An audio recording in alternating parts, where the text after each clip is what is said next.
Right, yeah. Drink some wine. You'll be all right. You'll be dancing before the show's over. To Backstreet It's not Boys. personal, okay?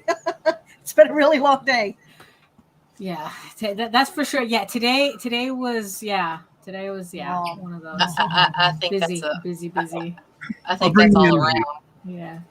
Oh, I hope so. But it's a good busy though. That's the thing. It's a good busy. All right, let me go make sure we are going out. I'm fired up. So there we are. Okay. And we're live. For 40 seconds now. Well, there you go. How is everybody today? Good. Go vibing. Totally ready to pass out. All right. Right? Doing great. My wine glass is almost as big as my head. There you go. Got my dog walk in before the show. Oh, there you go. So you got your oxygenation going. We got our libations going. Libations. So fancy. That's a fancy word. I haven't heard that in so long. I'm like, ding. Oh, Darian uses that all the time. Leave it to Daphne to bring the class. Pick his up, people. Pick his up. Well, I mean, we do have a classy sponsor. Official Smirnoff, the official libation of Geekgasm. There we go. Drink responsibly. Responsibly. Wait, is this Geekgasm or Backer Shots? No, Geekgasm. Smirnoff will not want to sponsor Backer Shots. That's the complete opposite of their message. Right. Don't drink responsibly. Drink responsibly. What up, my girl? You almost made it. I almost, but I went back. Yeah, you did. Like a pro. I'm going to hit the intro, guys. There you go. Ma'am. You should see me in a crowd. I'm gonna run this nothing town. Watch me make them bow one by one. You should see me in a crowd. Your silence is my favorite sound. Watch me make them bow one by one. Count my cards, watch them fold. Blood on a marble wall. I like the way they all scream. And we are back. Oh. Joined by Senor.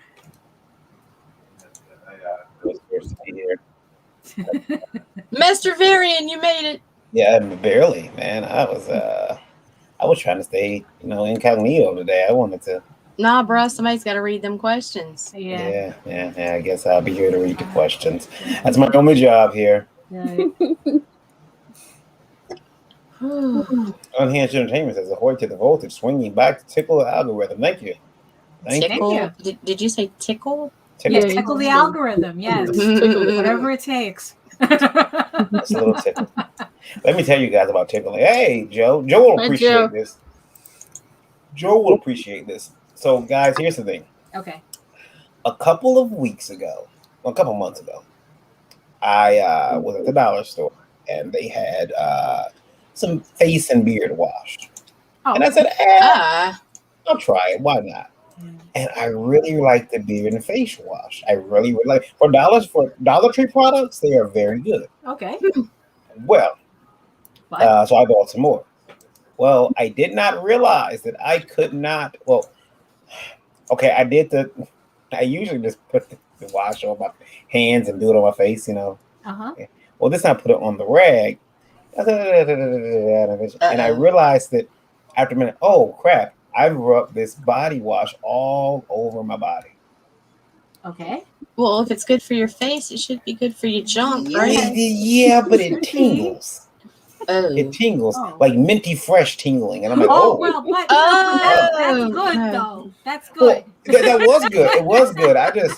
It's very good for the summer. I feel like my balls while they're breathing. Yes. Yes. That's the best way I can put it. Yes. It's a very pleasurable experience. Oh my god, look at my Wi-Fi flickering. And welcome to Geekgasm. In case if we haven't scared anybody off by now. Yeah, I should know that was coming. Introduce yourselves, folks. Introduce yourselves. Hello, everyone. I am your indie princess Lola. I am very tired, hot, Yes. but I got new shoes. Which are also hot. And I'm the EIC over at indievolt.com, and I'm the creator and writer of Lore, which is on Indiegogo right now. And followed by the In Princess Acolyte. My name is Daphne Lage. Hello, I am a cartoonist, illustrator, and comic book artist from New York. I have been publishing comics since 1992, and I am known for the funny animal fantasy adventure Tall Tales, which I now have a proof for the second volume from our lovely sponsor Mix'em. So now there's 2 of them to go around. And I'm also known for my medieval fantasy soap opera drama Eagle Raven, Heir of the First Unicorn, which the pre-launch page for issue 3 just went live today. So make sure you sign up for that to get notified when the campaign goes live September 20th. You can read both my comics online at talltalesonline.com and eagleworks.com, where you can also sign up for the pre-launch page. And you can check out all my videos on how I make my comics on YouTube at Daphne Lage, Lage art. Oh, and before I forget, I am also the artist of the infamous House of Bob furry porn collection, exclusively uncensored on Fur Affinity. So you can also find that link at eagleworks.com too. Wow. And Miss Nita.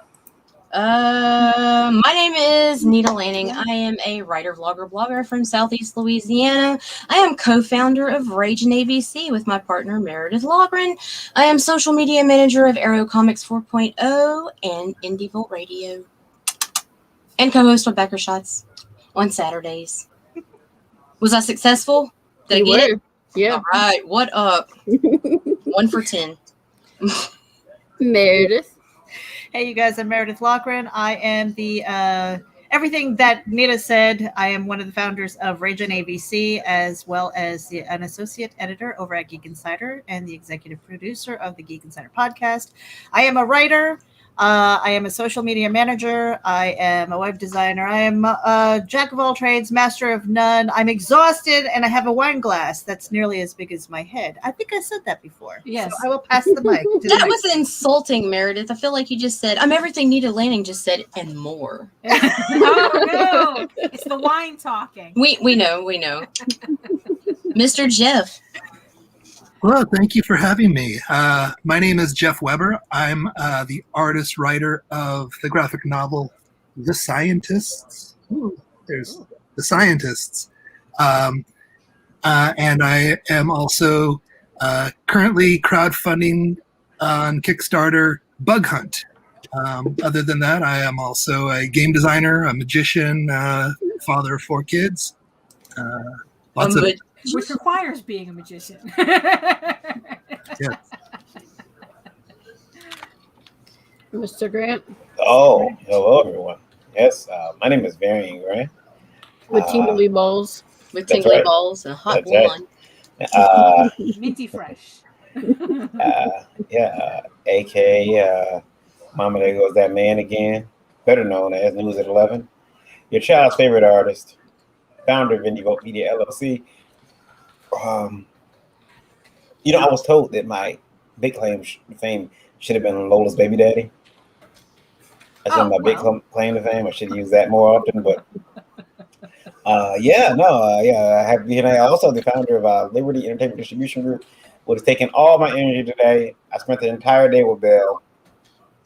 She's been satiated till tomorrow. Oh, that's good. She's gonna demand more of my attention. She's also minty fresh today. She is. She is. Okay.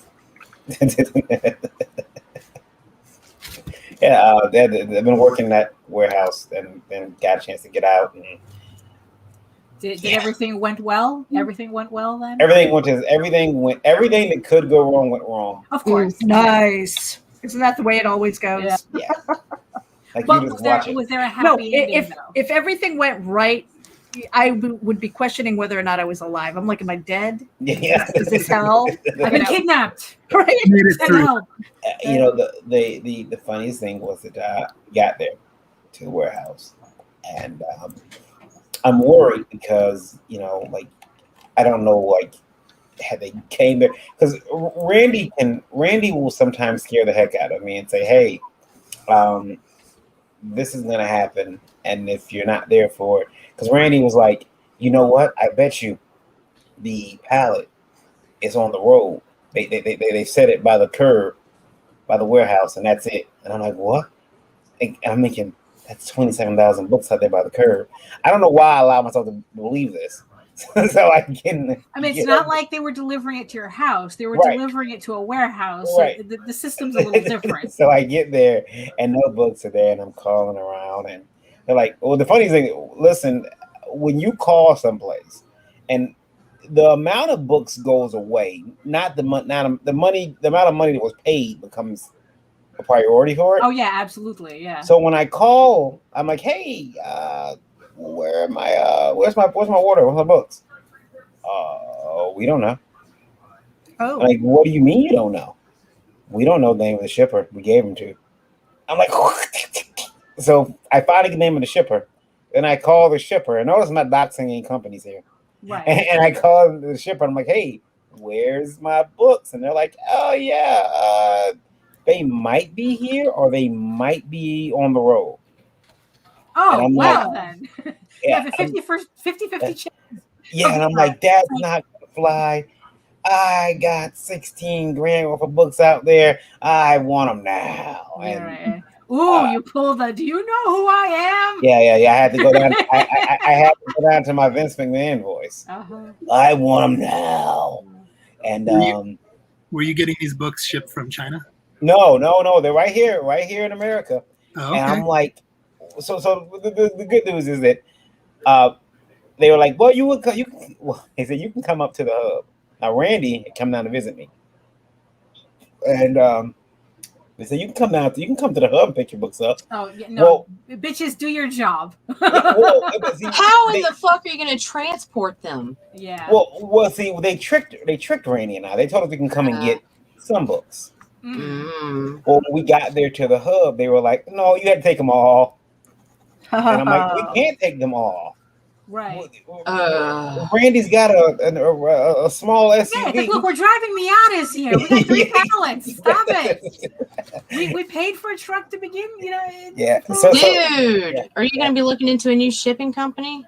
Yes and no. That sounds like a whole lot of unprofessional BS. The good news is I'll pick them up. They'll bring them tomorrow. That's cool. Okay. But so I have to go pick them up tomorrow. And it was like, I wish they would have told me though, so I could have, spent the day laying in bed a little bit longer. Right. Well, no, they never tell you that. That's a dick move, that would be convenient. But I got a nice amount of time tomorrow, between 9 and 12. Oh, okay.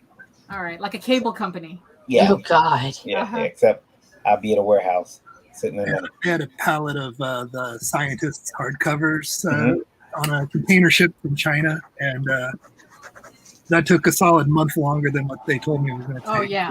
Oh wow. I had that happen before too, so yeah. It was. I was checking on the little ship tracking website, and I was watching it coming through like the through the Panama Canal. Yeah, I was about to joke that. Yeah, exactly. Yeah. And then coming up the coast, and it's like, oh boy, right? Yeah. I was getting excited. I was coming into off the coast of Africa. We're almost there. I was picking it up at the port of Baltimore, and I was watching. And it goes past Baltimore up to New York. I was like, oh, okay, I guess they're stuff off, then come back. Then they go down to South Carolina. They were going all up and down.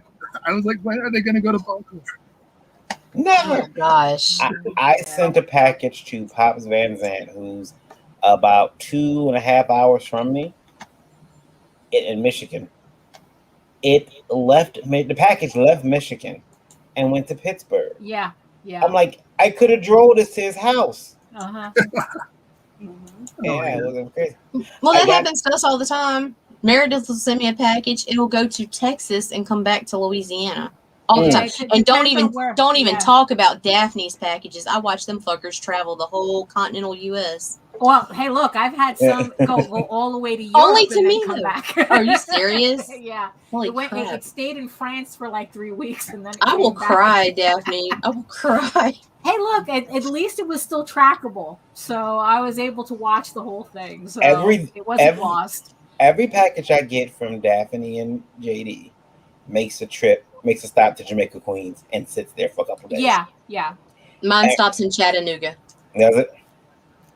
Yeah, Yep. I'm like, why is it in Jamaica, Queens? Is there a problem? Should I? Because I'll get so excited. I'll see that freaking P.O. box out of New York, and I'm like, yes, I know what this is. And I'll follow it, just bouncing everywhere. And then it gets to Chattanooga, and then it just stops. And then you don't update me forever. And then all of a sudden it's at my doorstep, and I'm like, I got questions for you guys. oh, snap. I don't have the cards, but I do have questions. So okay. I will read these to you. Okay. And you're gonna have to try to remember everything I said. Okay. Remember to enunciate. Yeah. I'm going to enunciate and pronounce every word like this. Okay. First one is from Chris. And Chris, not Nita's Chris, another Chris. This Chris says, do you feel an added pressure as female creators to dress up for the camera? I feel really bad for my girlfriend, as before she can even stream, she has to put on mascara, her eyelashes, foundation, a push-up bra. I feel attacked. Fuck you, Chris. Go ahead. It's almost like she's going out on a date. This is just a stream. Whereas male artists just rub a comb through their hair, maybe make sure that they're. Oops, sorry. Oh, there's a fly by mine. Oh, did you get him? Did you get him? I think I did. Okay. I think I did. Yeah, I did. Ha, motherfucker. Sorry. Oh, now you have to read the whole thing over again. Damn it. I'm just kidding. So, do you guys feel any added pressure, like to get pretty before you come on cam? Well, can I ask that to? I wanted to ask pressure. Do you feel pressure to look pretty for the camera? Yeah, I couldn't find a comb, so I had to use my fingers. Yeah. Is that all natural? Right. I want to say I feel that pressure. I feel that pressure. Like, I don't want to come on stream looking busted. I don't think it's just a female thing. Yeah, I mean, it's like, yeah, but he's right though. It's like, yeah, I mean, I don't go to the extreme as like, putting on those like gorgeous eyes that Nita does, but because me and makeup, we don't get along. It's like, I look at a bottle of foundation, I start sweating. So it's not a good look. So yeah, it's like, you look, even coming on this show, every time I know I have a live stream, I have very specific clothes that I pick out that, I'm on a live stream, I gotta look professional, it's like just from the waist up though. Yeah, exactly. It's like from the waist down, it's it's like, raise your hand if you're wearing pants. Right, exactly. So it's like, yeah, I got the good glasses, it's like I got the brush next to the, give a good brushing, so it's like at least try to look presentable and not sweaty on the camera. So yes, it is a thing, unfortunately. Yes. I got a fan. Oh, there you go. See? Yeah, exactly. Because with the amount of lights that we have to use, it's like, yeah, sweating is an issue. Yes, it is. I remember. Especially when you have. Oh yeah. But I don't feel pressured. I choose to, because like if I'm looking at me, I like to look at myself sometimes and be like, yeah, I'd hit it. Yeah, exactly. Yeah, but, exactly. Yes. But there's times when Meredith and I vlog early where I'm like, fuck life and fuck everything, and I'll get on there looking like I crawled out of the fucking ditch somewhere the night before. Like it, I do it because it makes me feel better. Right. Yeah. That's it. You know. Y'all want to see me without makeup? Go check out fucking hapstv.com. Look at them first pathetic fucking vlogs. All right, there you go. Aw, much love to you, Nita. Dory I says, got much love for you, Meredith. she says, live stream painting, no hosting my shows, no pressure, but I will pretty up. Yeah, yeah. I mean, it's a combination of things. It's like, it's wanting, hey, Thank you, Joe. It's just, it's wanting to like not look like a hot mess coming on, and also, yeah, it's a self pride thing, It's like, yeah, it's like I want to look presentable, you You see these eyes? right? Look how they pop with that black around them. Ow. See, now here's the thing, okay? I am the mother of 3 boys and a stepson, and just from their morning routine, all right, was like, okay, nobody else has hot water. They take up and they spend so much time like doing their hair just right, getting the deodorant right, making sure they look good and all this stuff and smell good. And I'm there, I'm like wash and wear. Half the time I'm like, did I wear this yesterday? She does. Smelling For it, real. right? For real. She's like, is this the same shirt I wore yesterday during the vlog? I'm like, just put my hair up in a quick bun and get on with my day. And it's only like recently when Nita's like, oh my God, Meredith, you're like bright red. And I was like, ah, damn it, where's my foundation? Where's my powder? Do you sometimes, Meredith, you're looking like a caricature over there. I know. I don't know if it's my lighting or if it's actually my color. But I am wearing nothing right now. This is au naturel. And it is so sexy smooth. There you go. Do you sometimes check? Well, I mean, because look, I might as well just admit to it. That sometimes I go back and look at my previous videos to make sure I'm not wearing the same thing too close together. Yes. I used to. I quit caring about the clothes. Nobody cares about the clothes. I do. Be like, I have 2 of these shirts, bitch. Maybe 3. I don't know. If I wore it Monday, Tuesday, and Wednesday, I have 3. If I wore it Monday and Wednesday, I have 2. They're the same. It's cool. I put on some powder when I was doing magic on stage, when I was under some stage lights. Oh yeah. You have to. Yeah. Mm-hmm. Otherwise, you're going to be a hot mess, and I have to put powder because of this light right here. Otherwise, the stage light hits you, and you're just like shiny, a glowing face, basically. Mm-hmm. I didn't know. I used to wonder why people would sweat so much when I was a kid, and then it's still one of those commercial shoots. Krista.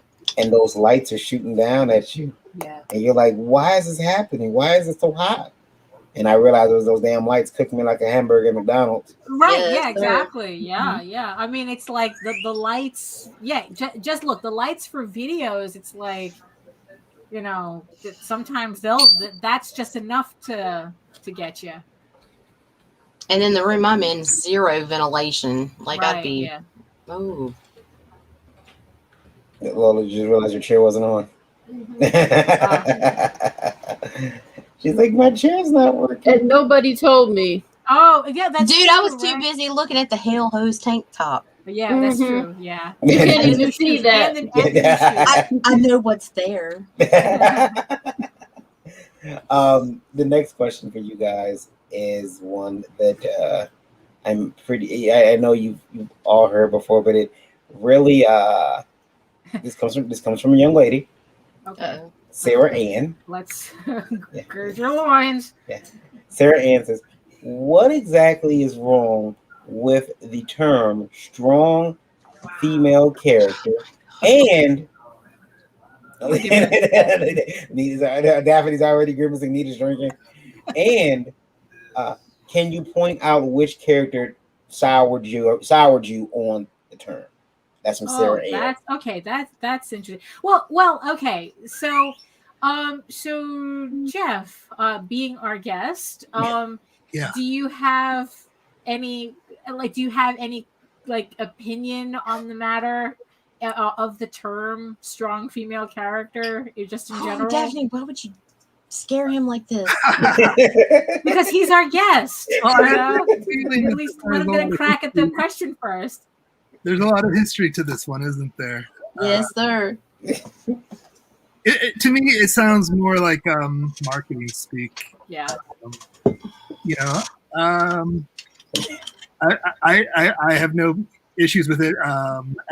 just as a concept, but using it as marketing speak, it's a little bit pandering, a little bit contrived. Right. Yeah. Yeah, because because it's like I'm a little infamous for hating that phrase, strong female character, because of exactly what you said. It's a marketing phrase that turned into a shorthand for lazy writing. Mm-hmm. And a lot of people use the term, like it's gotten, and the thing is, and I've seen enough examples. Although it's funny though, I can't point to one specific thing. It's kind of like a culmination of a lot of different books and comics and whatnot, and listening to creators talking about the whole strong female character thing, and realizing that they're kind of full of shit about their characters. Because yeah, it's a marketing term. I understand why it exists. But like I said, it became a shorthand for lazy writing, because most of the people who really, really double down on that phrase, like that's the extent of it. Like, oh, it's a strong We're just female supposed to accept it character. at that. Yeah, it's like, yeah, that's all you need to know. And then it's like you read the character, and it's like that and it's not even a character. It's just It's like, Mary oh, it's Sue. just another caricature or something that, that's like, oh, but she's a strong female character, and it's like, and it turns meaningless. It kind of feels like a pendulum swing from for the longest time. It was the lazy writing was the damsel in distress, right? Right. Yes. Right. Every woman in a movie or whatever, would faint at the drop of a hat, right? Yeah. So then the pendulum. So then the lazy writers are like, well, we're gonna do the opposite, and now right. She's the one in charge. Where so the pendulum just swung the other way. So right. Where I think what I think people would prefer to see is not strong female character versus damsel in distress, but something in the middle, which is believable, realistic portrayal. Right. Exactly. Which is what I prefer. Go ahead, Nita. Personally, I'd prefer all three, because that's reality. There are weak ass women out there where you're like, bitch, put your big girl panties on in March. And then there are the freaking emasculated fucking women out there, fuck you up. And then there's the middle ground. Right. Like, let's be real, but it seems like the push lately has been for the strong female character, and it's overused. It's exhausting. It's exhausting. Yeah. It's an exhausting trope. Right. Because it's like, it doesn't really allow for any other variations, because like, oh, either you're a strong female character or you're a damsel in distress, and it's like, well, technically there's nothing wrong with either. It's like you said, there's nothing wrong with either one. It's just when that becomes the only thing that people want to push for a while. Okay, so you can have a strong female lead, that has weaknesses, right? That has her emotional, like, I know I say this all the time, but that's ideal, a character. You see, that's the ideal female is Julie Winters. If you look in comics, like, she was weak, she needed saving, she saved, she was strong. Like, I mean, just it can be done. Right, a real woman. Right. It's like, I mean, there's a lot of it. I mean, there's a lot of examples, like Ellen Ripley and Sarah Connor, and it's like, if you really want to go more on one end, and it's like, but it's like it's like I think it's just a marketing term that everyone's just going overboard with. For comics, for me, it's April O'Neil. In the original run of Ninja Turtles, April O'Neil. Oh, yeah. She became badass. She's learned ninjutsu. She learned how to fight with a samurai sword. Well, she hangs out with ninjas. You would think she'd pick up something. Right. She was fighting right alongside them after a while. Yeah. But it's like that type of character growth isn't what they want anymore. They want them to be, badass from day one. Right. And you see, the thing is too, is that it's like, it's at the detriment, you see, because there's also like a certain vulnerability I like in my characters, both male and female. Okay, I was about to say, and it's like, when you're just concerned about how strong they are. These people tend to forget every other aspect. Like I said, they stop writing characters and then they start concentrating on caricatures. It's just another form of caricature. Yeah. Anybody else want to say anything about that? Murders. I don't really have a lot to add, except that I totally agree with what everybody said. There is a certain amount of laziness when we try and pitch a character, a strong female character, but it's also kind of lazy for the person who's asking about it. Hey, tell me about your book. Well, I have a strong female character. Yeah, right. What makes her strong? Right. Exactly. Is she overcoming adversity? Like, give me something more than just that. But when you're asking for it and you accept it, I think it's lazy on everybody's part. Yeah. So how do we fix that? I think that would be the great follow-up question. How do we fix that? How do you say, get that out of your vocabulary and start really sharing what makes your characters, male or female, interesting, exciting, broken. Yeah. I like them broken. I like them broken too. I like the dark. Yeah. And the final question here is from Jazzy J. She's written in before. Okay. Don't be cowards. Discuss it. All right. Frank Miller's removal from Thought Bubble. Problematic. There's that word.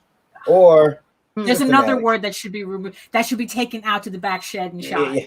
Is it problematic or systematic? You guys remember what happened with Frank Miller and Thought Bubble? I don't know anything about this. I just heard a little bit about this. I know that here's what I heard so far. The publisher for Shortbox. Are you familiar with Shortbox? Yep. Oh, they're not, but go ahead. Yeah, I don't know anything about this. Shortbox is a indie, a curated indie comics box. I think it's won some Eisner. I know they published Sobek, which is one of my favorite comics from a couple of years ago. But they've done a few of these boxes now. She was planning to boycott Thought Bubble because she doesn't like Frank Miller because of some of his comics that he's made that were offensive to her about Muslims and women. And so she was going to boycott. And when she said that, there were a few other prominent creators that were Thought Bubble guests that were going to be like boycotting in solidarity with her. And Thought Bubble, after losing, I don't know how many of their, headliner guests in a row, decided instead to uninvite Frank Miller. Do I have the story correct? That's pretty much what happened. Yeah, I thought it was like a get together. Basically, it's not so much a con, but I guess in a way it is kind of like a small show. Here's the problem, Jeff. I looked at the name of those people. I looked at those names. The only name that I recognized was Frank Miller. Me too. I'm like, who? And so you mean to tell me they just got rid of their headliner because people started to complain about his portrayal of Muslims in media, in his comics. Did anybody think of just not going to his panels like a grown-ass adult? No. What is a grown-ass adult in comics, Daphne? Instead everything has to be a circus. I tell them this: if that's offensive, do not go back and look at any type of material from October 2001 onward, because shit, there was so much anti-rhetoric. Yeah. After the towers fell, that no. So the whole Frank Miller accountable if you want to hold him accountable for something, hold him accountable for RoboCop 2. Right? Oh my God, that shitstorm there. Hold him accountable for the spirit. The movie. That's what we hold him accountable for. Not. I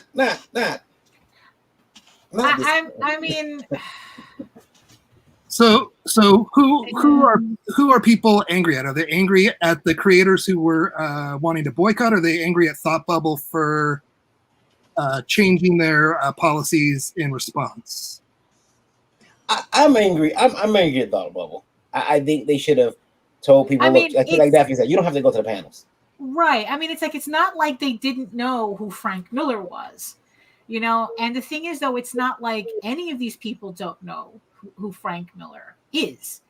So the thing is, though, is that, okay, look, I go to conventions all the time that have creators that I absolutely abhor. What do? I ignore them. I avoid them. I don't go to their panels. I don't buy their artwork. I don't buy their books. I mean, it's just that simple. And I don't, you know, but the thing is, though, we're living in a climate now where everything has to be a performance. And it's like, you know, it's kind of like if, you know, it's like if you're not, you know, it's like if you're not wearing a Fitbit when you're running, does it count? And it's kind of like the same thing. It's like, you know, if you're not freaking out on social media over some manufactured drama, are you really doing anything? You know, and that's the thing, because it's like Frank Miller being uninvited doesn't erase the content that he made. You know, that's the thing. I mean, it's like, so I don't understand what exactly they're trying to accomplish, except being able to say, we got this convention to disinvite Frank Miller. And that's like the extent of their activism. Oh, did we do an activism today? You know, so yeah, so that's from I guess it's like from what, you know, you're both telling me, that's kind of the reaction I'm having. It's like, you know, did Frank Miller, you know, completely fall apart after his divorce? Yes. You know, it's like, so do a lot of people, and they go bonkers and they say shit and they do shit. And then it's like, you know, and it's like, look, you know, I mean, I really don't know what to say. It's like, it's, I don't know. I guess it's like what Nita said. It's like, you know, really, you couldn't put on your big girl panties and kind of like, you know, dealt with it in an adult way, as opposed to like throwing a tantrum and trying to make it sound like you're doing something important when you're not. I'm just gonna start staring when people. I'm gonna turn this into a meme. When people say stuff on the internet, I'm gonna start writing "stares at you" and Frank Miller, and I'm gonna use this photo. Oh God! Yeah, did he get his nose broken? Oh yeah! Oh yeah! Something it looked like he got hit in the face with a baseball bat once. Yeah. Yeah, something happened. Yeah, that was trauma. Like, yeah, because it's like, yeah, it's like, look, you know, I enjoy a lot of media from disgusting people. Let's just put it that way, okay? You know what I mean? It's like, but the thing is, though, is that oh yeah, but that's also the thing too. That's also the thing too, which is why the whole thing is suspect. It's like, if he was at San Diego, they could have screamed and thrashed all they wanted, and San Diego would have told them to go fuck themselves. We're bringing Frank Miller to San Diego. But because it's a smaller venue, and obviously the people here are a lot more vulnerable to this type of conflict, that they're going to acquiesce easier. So then everyone gets their serotonin hit. Yeah, but do you think that it also? I was going to say, by disinviting him or uninviting him, that it might have ginned up the news. Oh yeah, to be absolutely. Like, oh, what's going on at this convention? Right. Because it's all Streisand now. It's all Streisand. But they don't need that right now, because this is they're just now getting conventions that are allowed. We're like allowed to go out, at least for right now. Who knows what's going to happen next week? But like, they don't need to do that right now because everybody's like, oh, there's a convention. We can go outside. Fuck, let's go. Right. Because it's not in a fucking the end, problem. because in the end, the question, it's like what it is. Because in the end, it's like, make my head hurt. you know, they, okay, this kind of stuff happens all the time to people like me. A lot easier to go after a medium-sized show than a faceless corporate event that doesn't care about what the keyboard warrior crowd says. Yeah, that's exactly. You know, that's exactly what that is. But now that one show gave us, you guys may need to take alcohol and pills. Look what you did to it. But now, though, the danger is, in my opinion, I'm probably wrong, I usually am, but now that the smaller event has given in, now the larger ones will be expected to do the same. No, it's not. Not if we want, not if they want the money those names bring in. So. I think this is more a function of the people who run Thought Bubble have closer ties to that particular social circle. Yeah. The woman from Thought Bubble, her name is Zainab Akhtar. So they're probably much more connected to like her circle and her friends. So they share similar social values, and they're operating from a point of view that they don't want to make waves in their social group. That and the bigger cons aren't gonna fucking cut the hand off that feeds them. Oh no, because love him or hate him, he's gonna bring them money. Yeah, exactly. Yeah, try getting San Diego Comic-Con to disinvite Frank Miller. That is not going to happen. They're not. The larger companies are not going to get any pressure from this. They're all about money. They have no issues. They could care less. They could have million moms outside the convention. Oh yeah, and they'll be like, which honestly is never a million. It's usually 5. They just as loud as a million. Right. Yeah. But that's the thing, because it's like a large company can't afford to call your bluff. While these people at Thought Bubble, it's like they could easily have said, look, we invited him. We're going to do the panels. You don't have to show up at the panels if you don't want. We'll just talk to Frank Miller, and the rest is on you. And they could have challenged them that way. Right. But obviously it's like, it's because it's more, they probably share social circles or whatever. And it's like and it's like, they're all backbiting little bitches and they don't want to deal with it. So it's like, oh, I guess we'll disinvite him now. And I think it's absolutely ridiculous. And it's like, if anything, it encourages these little smooth brains to think that they did something. Or if it encourages anything, it's that. There's always a situation where they needed to have maybe spent more time discussing who they were going to invite and figure this out sort of behind the scenes. Right. I think having it all kind of happen publicly with this creator making a public statement and making a big thing. Oh, but that's the whole point. You see, that's the thing. I think that if they kept it private, there's no fun in that. You don't get no serotonin hit by that. No. So they were put in a situation after this public display. They, I guess, would be embarrassed within their social circle to not. It was a lose situation for them. Yeah, no matter how it went, either way it would have been a lose for them, for the promoters. Right. It's just that it's I except the alternative may have been more profitable.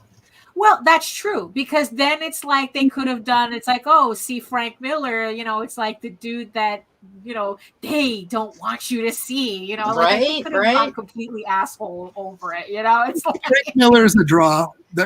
He's always going to be a draw. He's a legend in the industry, but they're going after a specific crowd, obviously. I mean, you know what? In the end, it's fake. The entire scenario is fake. It's all fake. The outrage is fake. Everything is fake. of course, this is all based on the. I mean, it's like, look, it's like unless it's like Frank Miller is doing, the raping, the murdering, and shoving your body into a refrigerator on his, actually in person. It's like it's yeah. What are you really mad about? Really lines on paper. I mean, a book that you have every right not to read, not to buy, not to support. Sure. I mean, it's like, really? Mm-hmm. That's all the questions I got for today. I think that the Frank Miller situation is going to open up some very interesting conversations in the future, because 2 is going to be. I don't think so. I don't think it's going to have the impact you think it's going to. Well, now we're going to start getting held down because of our work, like what you've done in the past. That's been going on for the past couple of years. Hmm. That's been a thing already. I mean, this is just like I get it. This is I just say another. I mean, it's like that's. I say something stupid online. Okay, I get in trouble. I make a work of fiction. Yeah. And someone wants to get butthurt about it enough. Right. To look, there are authors who are dead that still get people butthurt about their work. I mean, to this day, it's like look, the banned book list is real. Okay. I mean, that's the thing. Talk about, I mean, it's like, it's like people act like this all the time. It just depends on whether you're the type of person to be able to push back against it or not, and be able to tell people to go fuck off, go create your own world, but leave mine out of it. yeah. I get you. I get you. I mean, look, as someone, it's like, look, a lot of my favorite authors, Bret Easton Ellis, Cormac McCarthy, Gillian Flynn, Nabokov, it's like, these are people who are regularly, Chuck Palahniuk. I mean, these are people who are regularly on banned book lists, and it's like, getting rid of their books does not make your life. It's like, it's ridiculous. It's absolutely, it's something that's always been happening. It's just that it requires people to push back. That's the thing. That's the thing that it requires. Mm-hmm. I agree. You got Jeff here, Lola. You want to talk about Jeff's book? Oh yes, we should. Yes.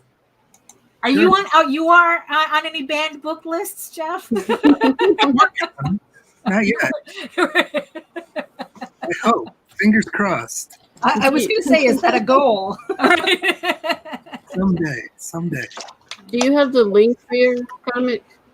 Sure. I could give you like the gobbledygook one, but go to scientistscomic.com.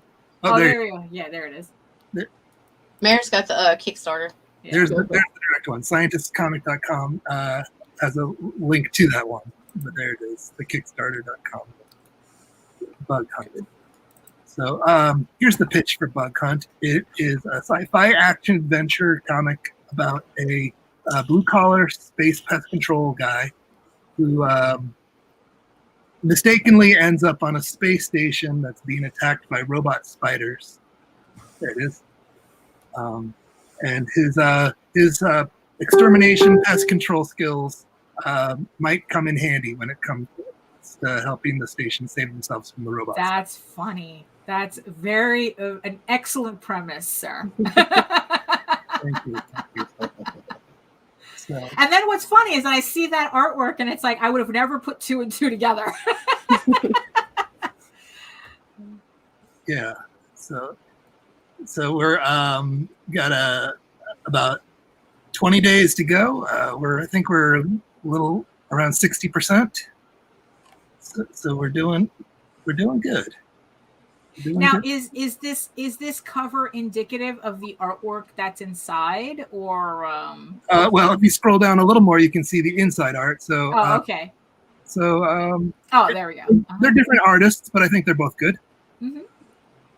So the cover the cover up above was by Erwin Arosa.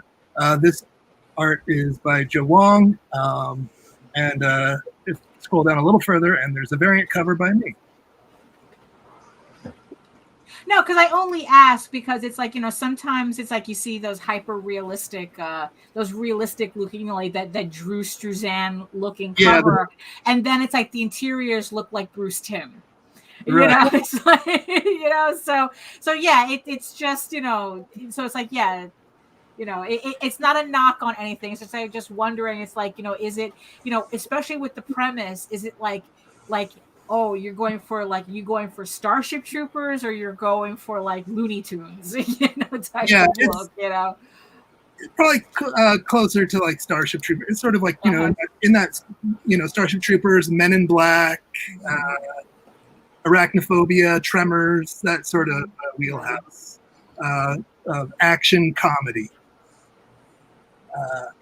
So the main character is sort of like the reluctant hero, rough around the edges, the sort of the Han Solo type, Indiana Jones type. I was a big fan of Bruce Campbell back in the 90s. I wrote this in 97, actually. And it just took that long for me to get around to making it. Right. Oh, okay. I mean, did it take that long because it was just hammering out all the, like, kind of like that passion project, hammering out all the details, or it's just like a little bit more mundane, like it really was just hammering out all the details? Well, no, it was sitting there unfinished for all these years, and that was the impetus for me to decide to finally go around. Okay. The Scientists, the graphic novel that I finished before this, took me 15 years to do. And so I wasn't really doing any other projects while I was working on The Scientists. That was like kind of my all-consuming passion project. Oh, there you go. Okay. So having that huge weight off my shoulders was like coming up for air for the first time in so long. And I could finally look around and see, what else do I want to work on? There we go. Okay, right. Okay, so it was the reverse. So the passion project took most of your time, and then this was like finally I can get to this. Finally, yeah. I can go back. I was looking through, what do I want to do next, and I saw this, which was something that we'd maybe gotten about, I want to say about 60-70% of it finished. And I always wished, that we'd finished it. So, now that I'd learned so much about making comics, and storytelling had improved so much from all the practice and experience I got making The Scientists, this seemed like the perfect opportunity to go back and pick up where I left off with this one and finish this one. I hate leaving things unfinished. Oh, yeah. So, and also this is sort of another, The Scientist was co-written by Trent Beckett, who was a friend that I lost in 2007. And this was another one of those that I also co-wrote with Trent Beckett. So I have just a handful of things that we had worked on together. So, people that had become fans of me through the previous work, a lot of what they liked about me was probably the stuff that he brought to the table. So dipping back into that creative pool and that creative juice that he brought with him seemed like a smart idea, rather than trying to do something new that might have a radically different feel if I was just starting from scratch. Right. So he lives on in this book. Exactly. Yeah. Right.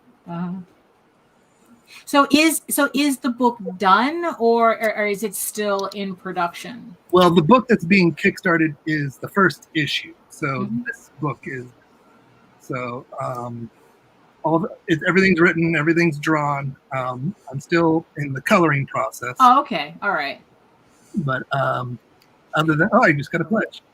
Oh, there you go. Hey, congratulations. If it was backer shots, we'd all be drinking. In space, the bugs squash you. Right, there you go. Yeah. Meredith's taking a sip of the wine. There we go. But the thing is though, but at least it's like you have the penciling and the inking done. I mean, because like coloring is kind of like later on. I mean, it's like, I don't know. It's like it's like, because I'm the type that likes to have a book completely finished before I even start a campaign. But it's like, okay, at least you're coloring, and lettering shouldn't take you that long. So it's like, okay, so when the campaign ends, it's like, so you're looking to deliver these books like what, like a month later?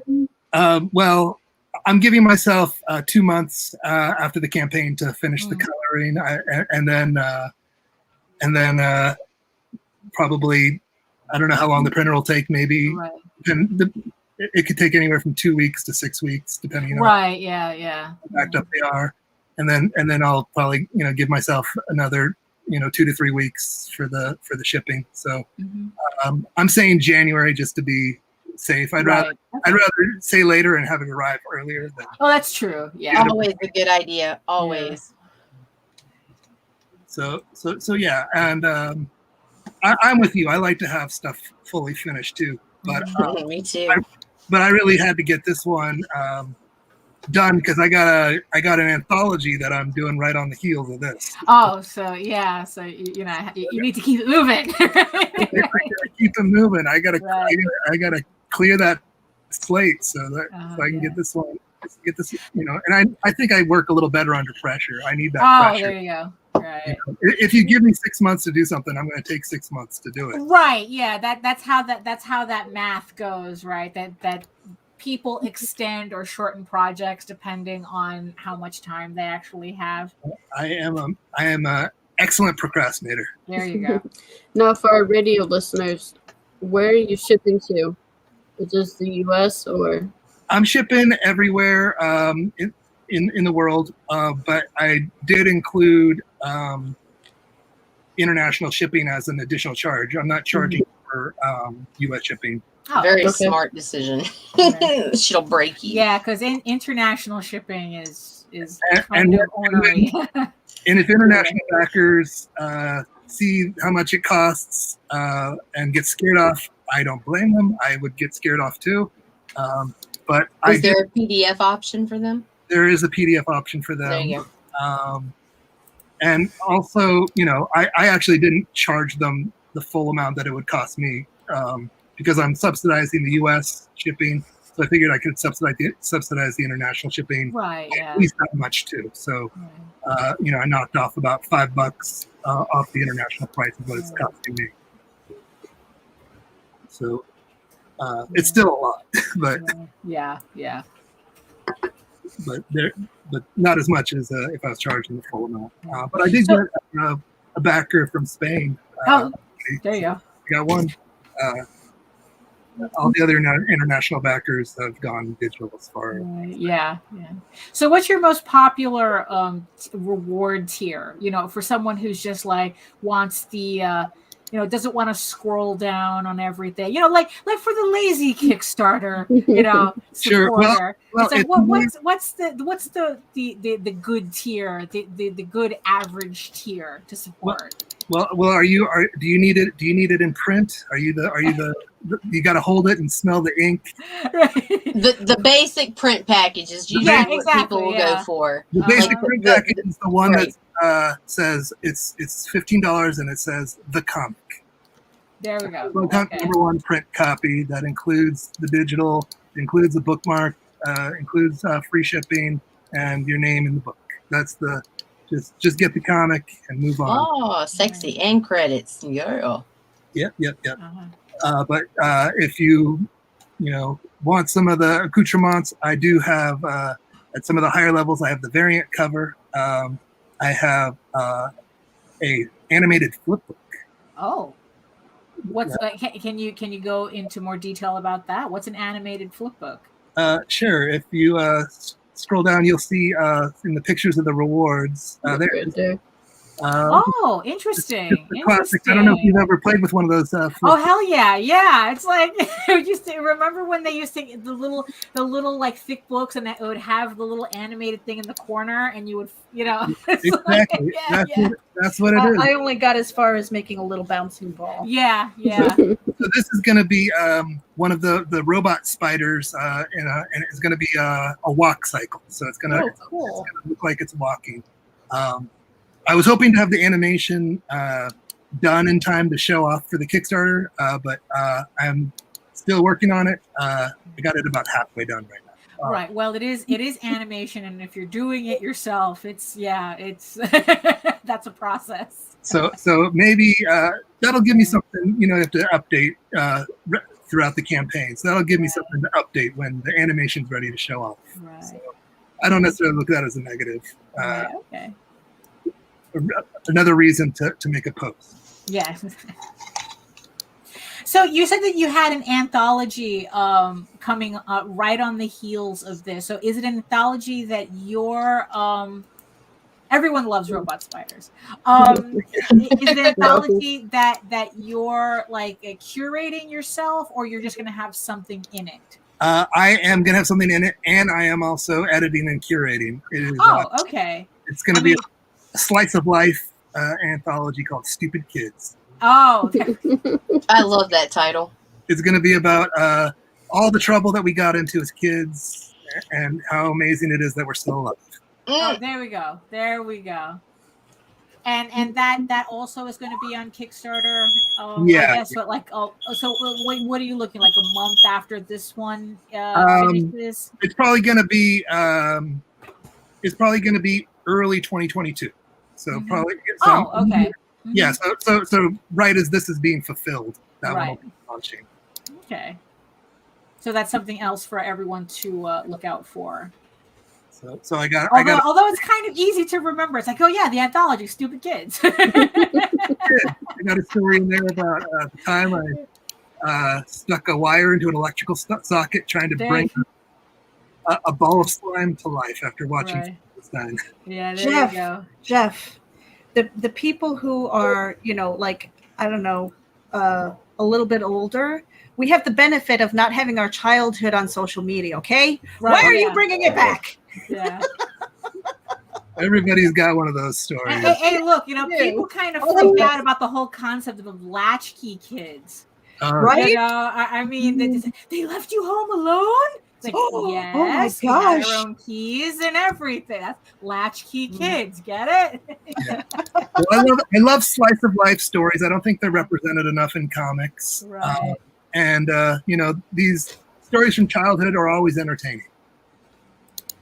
Yeah, because you're right. It is amazing we're still alive, that we survived as a species. Well, I think about it like I would hop on a bike and be 5 fucking miles or more from my house. My mom would have no fucking idea where I was. Or off in the goddamn woods in a canal that flooded and would suck water through at 80 miles per hour. My kids are fucking 50 feet from me, and I'm like, where the little motherfuckers at? Like... Well, and we were just talking about it the other day. It's like, hey, you drink from a hose, and all of a sudden Daphne's got that taste of... Yeah, I got that copper taste in my mouth now. Every time you mention that, I get that copper taste in my mouth. Yeah. Yeah, it's a very... Being a parent today is very different than, like, the way we were raised. My parents, throughout most of the time, had no idea where I was or what I was up to. Right?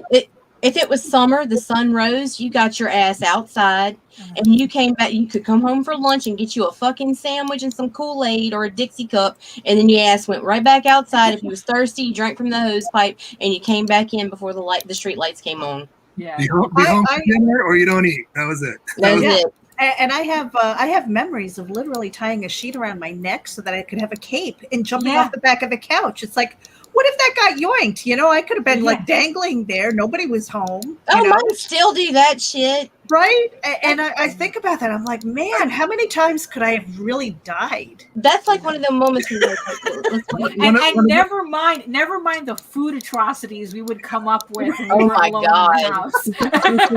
Bruh, my brother came up with this recipe. We just called it cheese balls, right? we'd take bacon bits and fucking sliced cheese, and we'd put it on the tray of the toaster oven and put it in there just until the cheese started to burn. And you'd let it cool just enough to where you could touch it, and we'd wad that motherfucker up and make a ball with it. And I can't tell you how many times that was a fucking meal. I don't know. That actually sounds really good. Oh, like I tried it later. It is fucking awful. It's fucking awful. You had to be like 12. Couch with the sheet as the cape. That's actually not too far from one of the stories that's going to be in Stupid Kids. There you go. Did they live?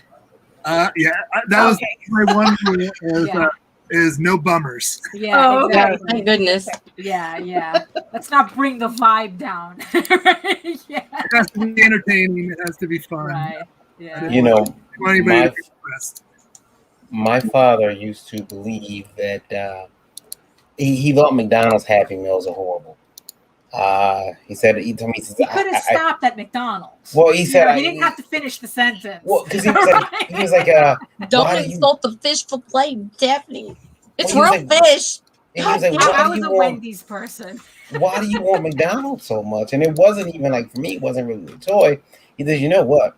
I'm convinced they put a drug in here that makes you want it, and it only works till you're a certain age, and then the drug doesn't work anymore. He's not far off. Yeah. Except what it is, except what the drug is, it's a very specific combination of salt, fat, and it's the additives, yo. Yeah, and it's like it's three. There was one thing there is salt, fat, and something else, and it's a very specific combination. It's probably sugar or carbohydrates. Oh yeah, probably. Yeah, it's probably sugar. Yeah, it's probably sugar, and it does it like it's the perfect combination that clicks something in your brain like a drug. So he's not far off. He's not far off, So yeah. I was definitely addicted to fast food for quite a few years. Varian, I want to ask a question of the panel. Sure. Oh, okay. What was the most suicidal thing that if your child ever did it, you would almost fucking murder them that you did as a kid? Oh my goodness. Wow. And because of that response, we're starting with you, Miss Daphne.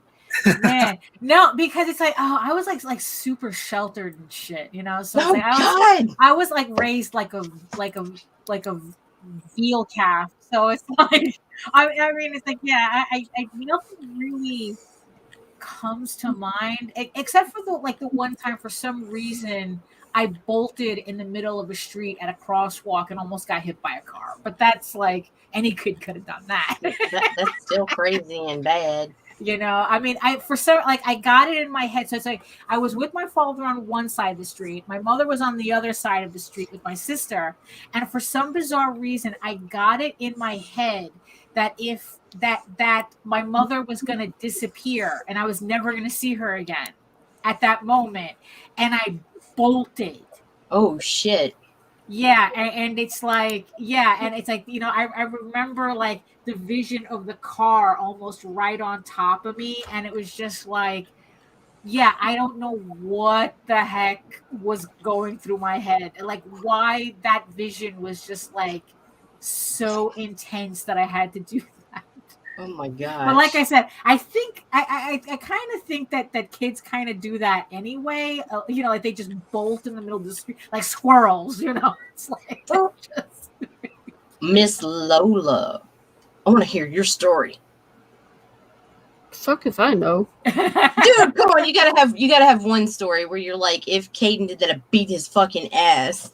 And I saw. No, we do not encourage beating of children on this show at all. I got a shout out from Tyler Carpenter's watching. Hey, Tyler. Oh, hello. Hey, Tyler. Come on, you had to have one crazy ass story. Oh, really? Serious? Everything was normal to me. I mean, I swam in a pool with my grandma's 6-foot alligator. That's I was about to joke there was an alligator involved, and then it turned out. You see, that's why I can't joke with Lola about stuff like this, because every time I try to, there's a real story behind. Right? What state did you grow up in? 6 foot. Oh my Detroit. Oh my God! We don't even do that shit in Louisiana unless your parents is on meth, yo. Dude, that's crazy. That was normal for us. I mean, I grew up with miniature leopards and 17 Holy snakes. crap. We had alligators all the time. Her family's been on the news Wow. having their things removed, tearfully. Right. Pet pigs, pet rams. Were y'all running like a rescue or something, or just had a bunch of others. exotic pets? No, We like exotic stuff. It's called Hillbilly Heaven. That's the name of the rescue. There ain't no hillbilly heaven up there. That's all in Louisiana and Alabama. You know. There was a dude. Oh in no, you Harlem. should see part of my family. It's That's why I horrible. walk around barefoot all the time. I hate shoes. Oh, me too, man. Me too. Which is surprising. She owns But I something. love pants. shoes. Yeah, And pants. exactly. I hate shoes and pants. Oh, I don't like pants either. Meredith. What's wrong with you people? Meredith. What? What's your suicidal kid story that you would kill the boys What you get over? up to that you would never let your kids do? Okay, so we found kind of like this medium-sized tractor wheel and decided that it was a good idea to get in it and roll ourselves down this big fucking hill that was in our backyard. Oh, Nice. That's how you lose like arms and shit. I want to do Oh, that. I know. We were stupid. I can't believe I'm still alive. Wow. Yeah, we did stuff like that. That's it. I mean, I don't know. Mr. Jeff. Come on, I know you got one. Well, I got the one that is in the comic. One that's not in the. I got into all kinds of crazy acrobatics on the swing sets. Oh yeah. Yeah. That'll do it. Did you ever break anything? I didn't break a bone on the swing set, but I should have. I used to do. I thought it was like a little daredevil. I used to do this trick where I would be swinging as high as I possibly could on the swing set, and then I would pull myself so that I would loop my feet around the chain, so I'd be hanging upside down from the chain by my feet, swinging as high as I could back and forth on the swing set. Nice. And one time I was doing that, and my feet off the chain, and I went flying, and the sky and the ground was just kind of a blur, and I landed on my feet, and I didn't really know what had happened, but my friend who was watching was like, "Whoa, you just did a flip! How did you do that?" I don't know. Did you? I mean, it's like, oh, that's an easy way to snap your ankles. Right. Yeah. Mr. Varian, Mr. Grant, I know you have a wild ass story. Come on. Oh man. Yeah. So for us, I probably would get freaked out if you guys know in my neighborhood. The big joke is Lola says that I grew up in the suburbs, and I did, but but there was this house down the street that people had moved out of, and for some reason they left the door open, so we go up in this house and hang out, and we just go in there and just. It was abandoned, but the electricity was still on. Oh, okay. The water was still running, so you could pee and flush the toilet. And we were like 8 and 9. We sneak down there. Now we would go play basketball. Oh, not basketball. We would go play football in that field because they had a really big backyard that ran along the side of their house as well. So the parents were kind of okay with that because no one lived there. Right. But and it was still a functioning house, kind of. So. Even though no one was there, yeah. So, but then Right. we started sneaking in the back door, and it's like, hey, we can hang out in here. Yeah, this is my room. Oh shit! This is my room. And then other kids find out about it. Then it becomes what is it, Lola? Is it hiding? Then it's the hangout, bro. Hide and go, get it go. Clubhouse. Yeah. Yeah, hiding. Women's hater club. Oh shit! Yeah, it became the hide and go, get it go place. What is this? Which is this horrible game kids used to play. Wow. Where the girls are high and the boys have to find them, and the boy finds the girl. Well, yeah. And so yeah, I would kill. I'm hiding. Yeah, exactly. Oh, God. That reminds me of a story. Because when I was growing up, all right, it was like the boys against the girls in this neighborhood, and so it was like you catch them. We didn't kiss them. We spit on them. We were like, that was the thing. No kink And so I was telling my kids this story, you know, and they were laughing and stuff like that. It's like, yeah, we play catch and kiss and stuff like that. And my one son goes, yeah, I run as fast as I can. My other son says, oh yeah, but I just fall down. Oh no! Oh, And I was like, you had a player. I You feel had like a in little the movie, player. oh, my Who's the ankle! troublemaker? I'm falling. Oh my I god. think I hurt myself. He does a frozen slide. So 30 Varian. Mhm. broke So his does your story of the house places. end with a mama yanking you out by your hair or the police showing up? Which No, one? you know what happened? Somebody had bought the house, and Oh well.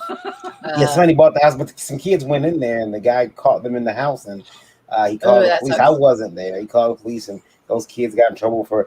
They were gonna get him for breaking and entering, but they were like, "No, we've been hanging out in this house for a while." And to all our credit though, there was no damage to the house. We took really good care of the house. That's good. That's That good. was cool. You were responsible delinquents. That's Yeah, all. Right. Yeah, Yeah. you know. Exactly. Yeah. We peed and Very flushed the toilet. We left Nice. toilet paper there. Oh shit! That's Just in case funny. you had to Very drop good. a Good for you. deuce. Yeah. Good for you. Good for you. Yeah, Good for you. Yeah. Yeah, you know. And now I imagine if we would have been a little bit older, it would have been different. Oh well, yeah, because Oh, then yeah. then you all turn cretinous, and then it's like, Yeah, that's bad Yeah, stuff, yo. yeah. Hey man, why don't you invite Darlene and Shelby over? Because What I'm in the mood for smell love. like sex and alcohol? yeah. It used to be about which Power Ranger you bought today. Now it's about which Right. color condom you bought today. Right. Yeah. So yeah, it's different attitudes. Yeah. Yeah. I remember as a kid, I didn't get in much trouble. The trouble I got into, my mother's had to recently admit, was just she's so happy because it was basic teenage trouble. Right. She didn't even know I skipped school until I was like 23, 24. I told her, yeah, I skipped school a couple times. It wasn't until I got my driver's license where I was like, Yeah. You see, but the thing is, though, Amateur. he was 23 and 24 when he was skipping school. That's so kind of loses it, Well, no, she found out when I was 24. She found out I was You were 24. good at it. Yeah, because it was when They I got were my calling license. your mom, being like, "Where's that little motherfucker at today?" Okay, you're good. Well, what worked for me once is because the kids kept asking me for a ride home, and I decided to park my car in the neighborhood by my school and walk because I figured if the kids see me walking, they wouldn't ask me for a ride. Right. Oh, okay. So my cousin, being industrious, drives by the school and doesn't see my car, so he narks me out to my mom. Oh, that motherfucker. Yeah, and he calls and he's like, "Varian's not in school." Snitches. So my mother He comes doesn't in. know the rules. Yeah, and it's finals week, and Oh. and this girl comes in my class. She's like, "Miss Personnel, Varian's mother needs to see him." Now my heart starts patting fast because my mother needs to see me. What's wrong with him? Right. Something must be wrong. And Miss Personnel says he can't leave. He's taking a final. She says, "Okay." She leaves. She comes back. She says his mother's like hysterical. She needs him now. So I'm like, I better go. So I get upstairs. I walk toward my mother. She's like, she puts her hands on her hip, and she's like, "What are you doing here? Where's your car?" I said, "Down the street. I parked because the kids keep bothering me for a ride. Remember you told me don't give anybody a ride?" So I had to actually hide my car. And so she felt so goddamn crunchy. And she never checked up on you again, huh? That's right. Damn, yo, I wish I Serves had her it out right like to listen that. to snitches. Yeah. And she told she called my cousin, chewed him out for being a snitch. Yeah. Yeah. Those were all great stories. Then after that, I'm like, I'm about to skip like a motherfucker. He knows better to call on me now. Yep, she got that guilt now. Yeah. These stories could all be in the book. Right, exactly. Yeah. No, I'm doing tomorrow. I'm skipping school. Well, technically, you took your finals already. So. Yeah, my final was taken in school. Right. Ah, yes. $2,360. Lola. I know. Nice. Are you excited? Man, like I was telling Meredith, was that on Geekgasm last week? Or was it on Backer Shots that we were talking about it? I think it was Backer Shots. I'm more nervous now than I was during the campaign. Well, that's funny. It's the nervousness of being able to fulfill. It's the yeah, getting everything together, pricing everything. Right. Especially because the paper price went up. Yeah. That's because there's like a shortage / everyone's just raising their prices type of thing going on. So yeah. Any of y'all considering after the idiots with the toilet paper maybe getting just a couple extra rolls stashed up? I mean, a paper shortage and then the rise of the Delta variant aren't like kind of like maybe we want to wipe our asses this go around? Oh, I'm going to get some toilet paper within the week. It just made me slightly apprehensive, like just enough toilet paper for 2 or 3 days on hand at all times. Yeah. Well, that's always a good idea to do anyway. I mean, it's like because it's like. But I have irresponsible children. I have one son that'll drop a deuce and use an entire roll of toilet paper. Like seriously, it's ridiculous. That's why they get the 94-cent toilet paper and we get this shit. Because Jeff, are you taking notes? Are you taking notes, Jeff? Build your furniture out of toilet paper rolls. Yeah, exactly. I mean, this is. I mean, it's like because it's like I've been traumatized by Hurricane Sandy, so I really got into prepping because of it, and I always have a stash of everything. Mm-hmm. Good for you. Yeah. That is a good decision, Daphne. Yeah. All right, I'm sorry, Lola. That's true. Right? Yes, paper prices. Yes, but yeah, my bad. More nervous now. You're more nervous now than you were during the campaign. Yeah. What is the biggest challenge now, like compared to like the beginning of the campaign and when you're seeing and what you're seeing now? It's like did your challenges change or the costs change? Well, okay, that would be the biggest challenge, right? Yeah, so I'm looking around getting prices because everything's gone up. Mm-hmm. So are you going to have to go out of pocket to cover the difference, or did you fund enough to have like some cushion? No, I'm going out of pocket. Ouch. Yeah. My books went up $300. Holy shit, yeah. But the thing is, though, is that everyone is still getting their books. Oh, I'm not stopping it at all. If I have to go out of pocket, I'm going out of pocket. Everybody's and she's already back and boarding, stickering, getting it set. Yeah. So I'm getting everything ready. Yeah. As I get it in, I'm getting it together and putting it with the packages. Yeah. No, because it's like there's some campaigns that it's like the people come across a problem and it's like all of a sudden they lose all responsibility to their backers. Not that I'm saying that you would do that, but no, not at all. But it's happened enough times that people would get skittish hearing something like this. Oh yeah. Right. And it's like no. That she's going to fulfill everything. She's already in the fulfillment process. We've seen it. We've seen it. Yeah. I post pictures of bagging, boarding, putting stickers in bags. Right. Just to keep people updated. Is this your first fulfillment that you've gone through? Yes.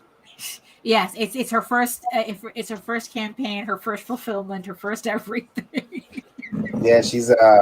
I told her it's a lot different than just publishing the books. Normally we just look over them, suggest changes here and there. Right. Now, this is her baby, and I always tell her don't get so lost in the problem till you forget that you need to fix it. Yeah. So like, I used to get picked on by friends. Why are you always imagining these problems? And then the problem would happen. Because I've been through them problems. Yeah. Well, thankfully, I figured this out before it happened. Right, So, and then, I'm glad you thought about that. So Lola did the same thing. She, considered paper prices going up. Right. And paper prices may come down. But, she's got to get this book printed. Yeah. Sooner rather than later. That's why she pushed her delivery date. That's why she always had her delivery date set later than when she intended to ship it. Because that way, when it ships early, she's a big damn hero. Like, woo! Yeah. Right. Oh, but also at the same time, it's like, it's not a trick. Again, it's like for people listening, it's like that's not a trick either, because if something happens, she's still within the time frame that she gave herself to fulfill the campaign. Right. So just because you're not getting it early doesn't mean that it's late. Right. Right. And postage is going up too. Media mix is increasing by about 10-11%. Yeah. Speaking of media, guys, yo, tell you something. What? I need more media for my hat. I got the 2 new pens. So I'm getting a couple new pens. You gonna really interrupt her campaign for that? Really? Yes, you have to see it. Lola's gonna love this one. You're a hoe. Oh, wow. Oh, if only that was true for you. Yeah, that's but I got this one too. She'll hate. No. I absolutely love that one, and you should get 2 of those and send me one. Yeah, I think I need one too. Buy that bitch and bolt variant. You got friends. Yo. Nice. That's awesome.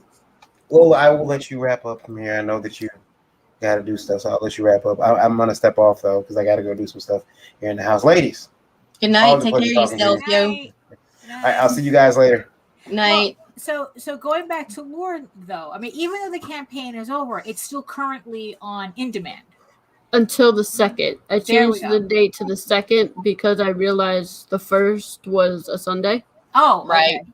So I'm going to pull it down on the 2nd. So there you go. So you all have until August 2nd to purchase your copy of Lore and get any of the other books that are also available with Lore too. So the other books are available as well on the in-demand.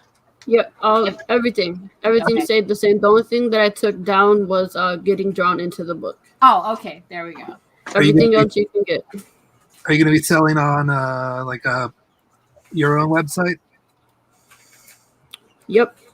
And I'm going to be distributed through Liberty Distribution. Oh, so there you go. So if you have a comic book store that's open-minded and not fearful of having these things going back to, banned books and all that. So if you have a comic book store that doesn't mind this type of adult content, you can talk to your retailer to contact Liberty Distribution and they can order the books for you.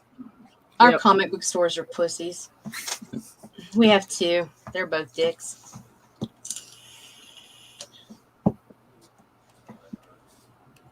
There's still opportunities to get the prints too, right? Is there, or are the prints locked out? Well, the original is gone. Everybody. Oh yes. The original is called for. Yes. All physical backers will still get the fetish sticker pack. The print done by you, Daphne. And if I reach 2,500 by the 2nd, this one will get colored, and you'll be getting that one too by Michael Watson. So everything's still there. You still have the wraparound variant too. I do. Okay. There you go. You mean the famous disappearing wraparound variant? The disappearing? Yeah, it's a long story. I'll explain behind the scenes. Okay. Dumb fucks. Oh, I know what you're talking about. Mm-hmm. Yeah. So if you're into variant covers, this is one of the rare trade paperbacks that actually have a variant cover of the lovely indie princess. I bagged all the lore stickers a couple days ago. Well, I had the husband and the kid doing that. There you go. Yeah. Delegating is important. Right. While it's kid friendly, because once it comes to the books, that ain't happening. T-shirts are still available, guys. Fetishes A to Z. There's another Daphne piece. Yeah. Daphne combo piece. The combo fetish piece. And then unsolicited. Everything is still available. Yeah. So yeah, so if you had any questions about this being an adults only campaign, you don't have to question it. It is definitely an adults only campaign. Not bedtime stories for your littles. Yeah, exactly. Yes. I'll go ahead and play the sexy trailer. Oh yes, yes, please do. Do it. Something so much. Hold on. There we go. Okay. Oh. Have you ever wanted something so much you would do anything to get it? I do. I will go to any party, be with anyone, just to get noticed by Blair, the one who controls invites. I lust to get into lore. Do you? And that sexy voiceover was brought to you by Twisted Angel. It was. So yeah, guys, you only got a couple more days. Check it out. Share it around. I'd appreciate it. And that wraps up our show. We are over the hour mark, guys. Yeah, Aw, I just man. wanted to give one more shout out for Jeff. Go ahead. So anybody who's tuning in, make sure that you get over to Kickstarter for Bug Hunt, a space exterminator must become a hero. A space station besieged by robotic spiders. How can you not like robotic spiders? It's like right? really- Have you ever All right. played Skyrim? I You don't hate like spiders. robotic spiders. A space station besieged by robotic spiders turns to a reluctant pest control worker to save the day. He's got 19 days to go, 40 backers right now, $2,000 goal. Let's get him across the line. Hit the button. Do it. Bug hunt. Hunt. You can get a robotic bug. There you go. Yeah, you get. I want that flip book. Yeah, the flip book is That is, like, that's super actually cool. that's That's, Make you actually, work that's for it, mate. so What- fun and interesting. It's like, wow, I haven't. Gonna make you work for it, Jeff. yeah. Get on that. Absolutely. I always wanted to do a flip book. That when conventions are become a thing again, and I got one booked coming up in October. Mhm. Having a flip book to sell alongside my comics was always something I wanted to do. So this was a good excuse to throw it in. That's so cool. Because like lately, it's been so long because I remember them from my childhood, and I'm like, oh yeah, that's so cool. Yeah. Because we think about flip books, and we're thinking about the comic book. You've got the one comic on the side, you flip it, Right. and then you've Oh, got that's the second, true. Right. right? Yeah, So yeah. I'm, that was the first thing that came to mind, and I'm just like, why are you Really? doing a flip book? Yeah. Not Yeah. me. Like I the thought book- of the book like his. Really? Because Oh, really? That's why. Yeah. That's why I had him clarify that because I was like, wait, really? It's like Yeah. animated So that flip my book? my head went there. Okay. Yeah, you actually see it moving.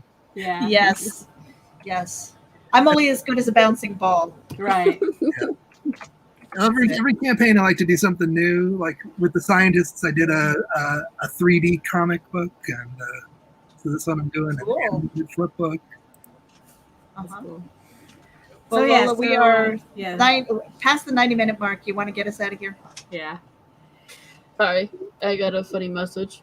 Oh, okay. Um, So Jeff, well, so Jeff, so tell everybody where we can find you and all the details. You can find me scientistscomic.com. And everything is there. The Kickstarter, your social Twitter media. link is there. You can join my mailing list there. You can get the scientists there. If you want to follow me on Twitter, I'm at Macho Sasquatcho. On Instagram, Wait, what was that again? Yeah, you might need to. I think I want that on a T-shirt. Yeah. at Macho Sasquatcho. Yeah. Can we spell that, please? Oh, gosh. Oh, it's spelled like it sounds. Sasquatch. Oh. MACHO SASQUATCHO. There you go. Yeah. Y'all write that down. Meredith, where can we find you at? You guys can find me at RagenAVC.com. It's got all our links, or you can go to linktree.com facebook.com/RagenAVC. That's got even more of our links. Yeah, that's where you can find Neat. all over social media. As creating chaos on social media, or creating chaos 24/7 all across social media, except for Twitter. It's at C_chaos 24/7. And what Meredith said. Right, ABC. Daphne. You can head over to my main portfolio site, egoworks.com, EGOWRKS, where you can find links to all of my galleries and social media sites, but I mostly post to Facebook if you're into seeing sketches and current work in progress updates. And I also post to, and also I kind of sort of still post to YouTube for kind of sort of weekly live streams, mostly on Wednesdays. I try, I really got to put more effort into the YouTube. But yes, Man, we're all so busy right now. Yeah, It's I crazy. know. Notify It's me on fucking lunch. nuts. Oh my god, yes. Notify me on lunch. Oh yeah, Hit exactly. the button. Yeah, and it's like, yes, and yeah, you can also find a link to the pre-launch page for Eagle Raven Air the First Unicorn issues 1 through 3 plus the prequel, in case you missed it the last time, September 20th. So that's coming up, so you can go to the website and find that link as well. You can also read the first 5 issues of Eagle Raven Air the First Unicorn for free in its original black and white format. So if you're not sure what it is, you can check it out on the website, and then it's like you can go ahead and sign up for the pre-launch page where you can get the full color remastered version of those pages in a printed format. But if you prefer your fantasy to be more of a Lord of the Rings type adventure, you can follow the links to Tall Tales, TAILSonline.com, and read the first 20 issues of Tall Tales for free. And also, while you're on my website, sign up for the newsletter too, because the campaign for Volume 2 of Thieves Quest is coming up. I'm just putting in the last details in it, and that campaign should be coming up real soon too. Just you got to be on the website when I finally announce it. No pre-launch page for that one yet. So yeah, and also if you want if you prefer your furries to be down and dirty, you can follow the links over to House of Bob gallery on Fur Affinity, where you can see all of the uncensored House of Bob furry porn collection that I do from time to time. So I have something for everybody on my website. So yeah. And guys, if you want to track me down, because I am everywhere, go to Linktree indie_princess, and all my links are there, including the link to lore, if you don't know how to find it. And yeah, I'll be back Saturday night at 9 p.m. Eastern Standard Time on my channel for Backer Shots. Me too. And we'll be there. Do you have who do you have ready to? I'm going to be on Backer Shots on the 7th. Oh, there you go. I can't find my calendar. Are you? It's missing. Yeah, August 7th. Yeah, okay. Yeah, he'll be. This week we have Rodney Fike and Mark Polton. Oh, there you go. Oh, that's going to be fun. And yeah, that wraps it up, guys. I want to thank all my listeners and watchers. We really appreciate it. If you're not subscribed to the channel yet, please do subscribe, like it, share it around, let more people know about it. And yeah, share Jeff's book out, get it around, get more eyes on it. He needs to get it all back.